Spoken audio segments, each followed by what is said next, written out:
Andy, I heard there were dogs down there, right? Oh, yeah. Okay, and that's how the whole thing started. I found out that they're under the bridges. I found out that there's a place out by Dick's RV. And, of course, everybody knows about the First United Methodist Church. So I decided to spend all of last week. We did Monday, Tuesday, Wednesday, Thursday, Friday, and yesterday. And here we are Monday morning. And I spent all that time hanging out with the homeless here in Great Falls. Interviewing them, getting the real story, trying to separate the transient population away from the true homeless. And there is a problem with both. I got a lot of notes, so let's go on and get on with what we found out. First of all, the homeless problem in Great Falls is not a new problem for us, nor is it a new problem for anywhere else in the nation. This is a problem that has been escalating over the years with many factors, and now with inflation, we see more of it. This is not a political issue. This isn't us versus them, left versus right, red versus blue. It's not that. If you think it's a political issue, you're part of the problem. It is a human being. These are souls. These are people that are members of our society. Whether you like that or not, they are. I found out that, contrary to popular belief, our homeless population is not driven by California and Oregon or any other larger city that's on the coast. Granted, they have a lot of homeless people. That's because they have a lot of population, and it's warm there. So I found out that they're not responsible. Most of the people I met and talked to were from Montana. Billings, Butte, Great Falls, the reservations. I also found out that there were no one reason for people that were homeless to be homeless. There was a lot of factors that led to their situation. First of all, I learned that nobody woke up one morning and said, hey, I want to be homeless, and away they went. I've read on the internet that some people think that's how it happened, but that's not how it happened. Many factors can lead to homelessness. Death in the family, divorce, substance abuse, alcoholism, divorce, I already said that, mental issues, mental health issues, housing crisis, inflation, fire. What about the fire out in Gibson Flats? Or the apartment building that burned down in Helena just not too long ago? Yeah. Those people... 15, 16 families left homeless? Yeah. So, come on. What about I myself and other people I know? What happens if someone has a, let's say, car drive through their house, for instance, and all of a sudden they're instantly homeless? It can happen, people. It can happen to you. It happened to me. It happened to one of our city commissioners, and I'm not going to name him, but him and I have had discussions on how it is to be homeless. It's not a lot of fun, okay? People I met, there's a variety of reasons. Substance abuse and mental health, and or a combination of those, seem to be the number one problem down there in our community. And that is, they're not taking their meds, they're self-medicating, the transit population is horrible, they're drinking, it's taking up our resources. People that have mental health issues, they don't have their meds, they don't have supervision, they're not in services, they're not getting any help.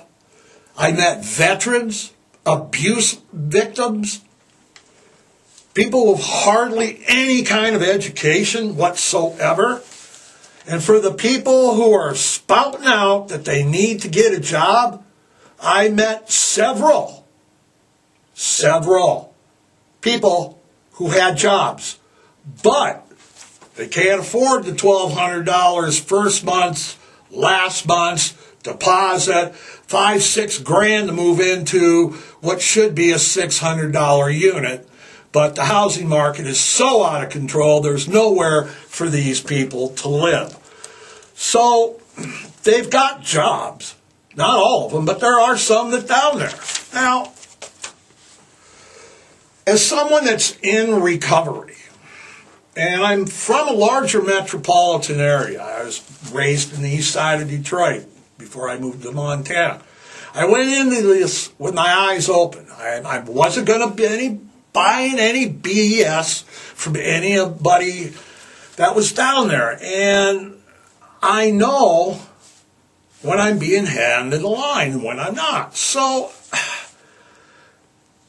everybody's right. There's a lot of drinking going on down there, Andy. You know, there's a lot. You know, and part of the problem down there is the part-time homeless. The people that get their monthly checks, but they run out of money by the end of the month, you know, by the middle of the month, and then the last 2 weeks of the month, they're homeless.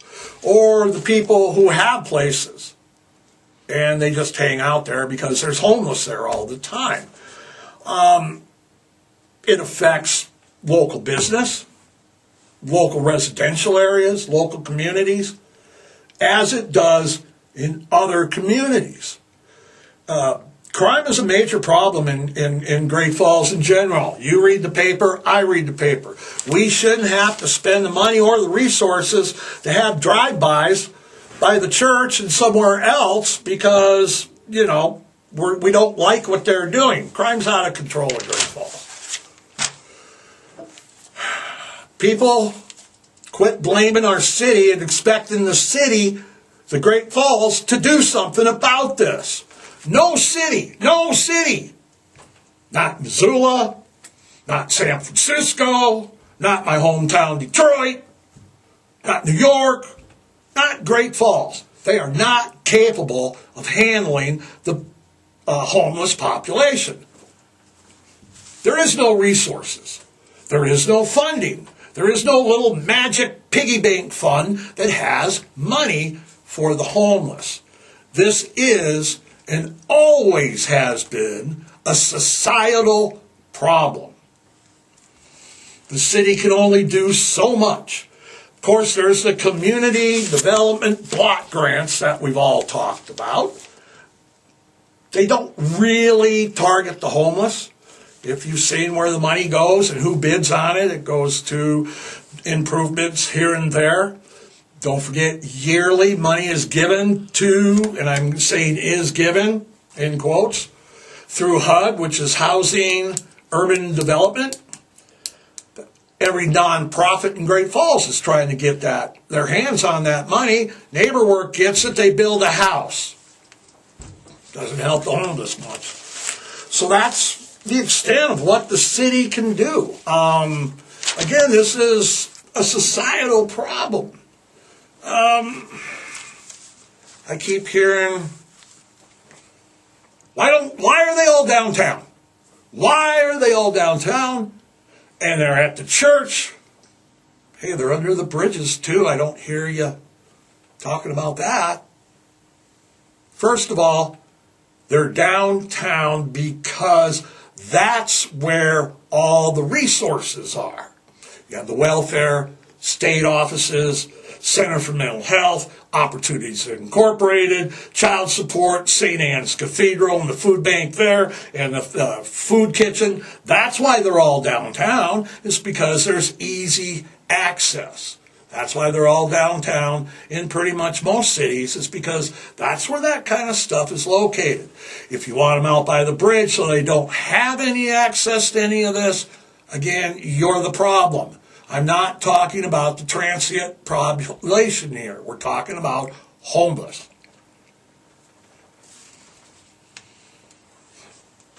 We can't hold the church responsible. Everybody's screaming, let's fine them. Let's get them for libel. Let's do this. Let's do that. First of all, isn't that private property, Andy, on the church?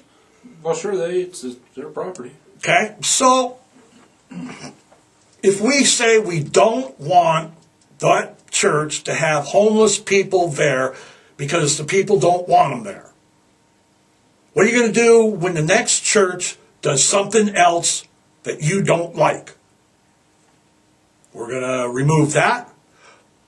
Okay, once you've removed churches for what you don't like they're doing, what about citizens then? What about if my dog, we're out playing and barking and that kind of like bugs you, you're going to come take my dog? That'd be an ugly scene. Yeah. Think about what you're saying about telling the church what it can and what it can't do. And if you're going to do that, be prepared to tell every church in town what they can and what they can't do. Are there solutions? There are. I have suggestions.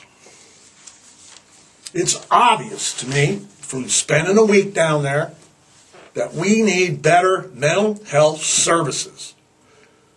We need drug and alcohol treatment for everybody, not just those who have insurance and can afford the 30-day programs.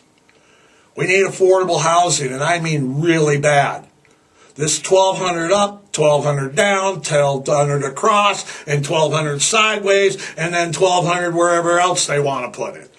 Get $600 to get into a house that's only worth $600 is absolute robbery. Shouldn't be tolerated.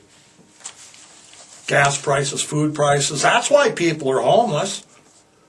We need more things like the Bats building. Salute. That's what we need. Affordable housing for the people that need it, not just for the people that want to go to church. We need access to employment opportunities and employers who understand the plight of the homeless. And when the employee comes to work in the morning, he knows that that employee might not have had a shower or had breakfast yet. We need family services for all. Veteran services. I saw a lot of medical folks with disability, veterans, dogs out there. And you know what else we need? We need non-discriminatory, judgmental, and community hostility would kind of help if you guys got rid of that. That would really be nice. We need human services. That's what we need. There's humans, and we need it. We're going to social media, and it is abhorrent. People, they're saying going down there, you're going to go down there and take their stuff. You're going to go down there and throw their belongings in the garbage. You're going to forcibly move them out, put them on buses, put them on trains, buses, no difference to me. There's people arrested in this town just not very long ago for going down and beating up the homeless. And you are not even smart enough to not post your threats on Facebook. It's sickening, and you are what's wrong with this community. And you can rest assured, you know who you are. And you can rest assured I've done my homework. And you weren't smart enough to take most of those posts down. So I've screenshot every threatening, sickening, I'm going to go down there and do something thing you've posted. So if anything happens to anybody down there, Andy, I got plenty of stuff to turn in to old friends over at law enforcement, and people that can be making those threats can explain it to them. Yeah, stop it. Grow up. I'll tell you what, Andy, the whole week was eye-opening. People complain about downtown, they complain, but they don't complain about under the bridges. It's kind of out of sight, out of mind. Not in my backyard. Boy, do I hear that. Under the lying reasons. Being out with these people was quite the adventure. It seemed dangerous at times, and it wasn't dangerous from the street people that I was out with, or the transients. It was scary because of the average citizen, Great Falls, driving down 2nd Avenue North on that one-way. Hanging out cars, beeping, yelling at people. Stuff flying out of cars. So to the guy in the black F-150 who slowed down, hung out your driver's window so far, I thought you were going to fall out, dude. Hanging the finger out, telling me, F me, move back home. I am home. And boy, dude, he's a class act, man. Jeez, you made an ass of yourself. So for the people who have said, what have you done? And I hear that question on social media, what have you done? We've done a few things. I've done a few things. Okay, I've gone down there.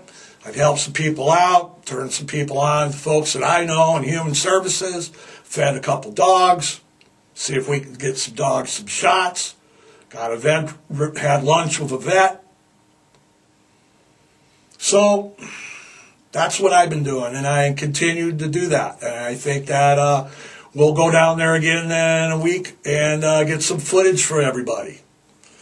So if there's a problem nationwide with homeless, and this problem maybe, and just maybe, Great Falls can come together and lead by example and be an example for the whole country and say, those Great Falls people, they figured out the homeless problem. And now people are working, people don't have to live under the bridge in their car and go to their job because the housing is so bad. We could be an example to everybody. And, I guess as corny as it sounds, Andy, I guess it really does take a village. It does. And getting high signs. So that means we're going to wrap her up a little bit. I hope that this was eye-opening this morning. It certainly was for me the whole last week. We're going to tell you what happened this weekend. It was a horrible weekend. It was a horrible weekend. Taylor Hawkins, drummer, Foo Fighters, died over the weekend at age 50. Devastating news. I cried, as a young man. Taylor is well known as coming out and said, I'm influenced by Brian Taylor, drummer for the Queen. I want to be just like him. I want to be a rock star, play in front of crowds, be famous. And a rock star he was, dude. Legend. Taylor's struggles with addiction was well documented. Died in 2004 of a heroin overdose. Reports of Bogota, Colombia, where they were scheduled to play, state that Taylor complained of chest pains at the hotel before the Foo Fighters concert. By the time the ambulance got there, he was gone. Any attempts to revive him failed. Preliminary autopsy results show Colombia authorities found various substances in his blood. Taylor, you're up there rocking with Eddie now. What a band, man.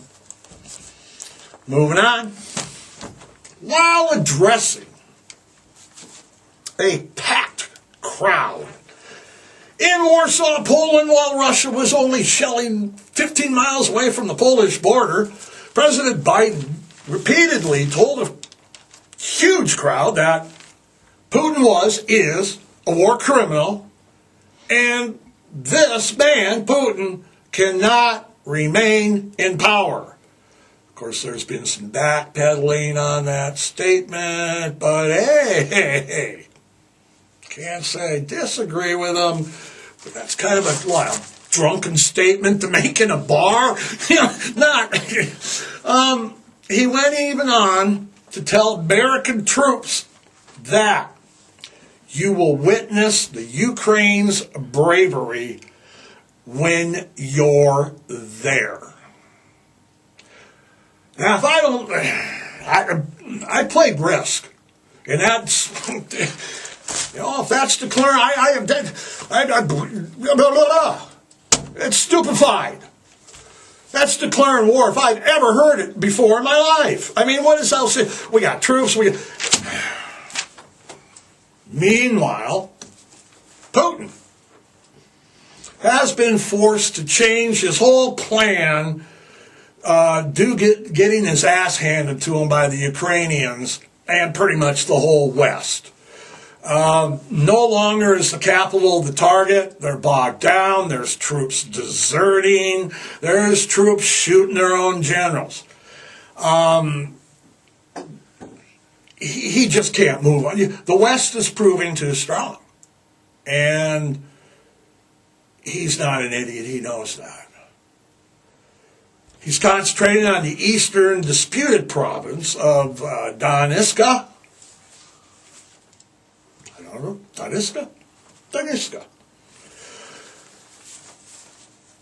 His war minister and Putin are still threatening nuclear, chemical, just whatever it takes, that we've already crossed the red line. Biden's crossed the red line. The West has crossed the red line. Right now, it's every day it seems closer. I mean, we got the office pool going on when the nuclear attack will happen. Andy and I are both, got squares, but there's going to be nobody around to collect. So it gets worse every day. It's all turning into a nightmare movie type of scenario, Walking Dead kind of things. It's like, we're all going to die, run for your lives. All right, Andy, I see nothing blank paper. Is that it? That is it, everybody. That is it. I hope you enjoyed this morning's show. Have a great week. Kiss your dog. Learn to duck and cover. And if you see the red light missiles in the light sky, hold your eyes so you don't get blinded. See you, everybody.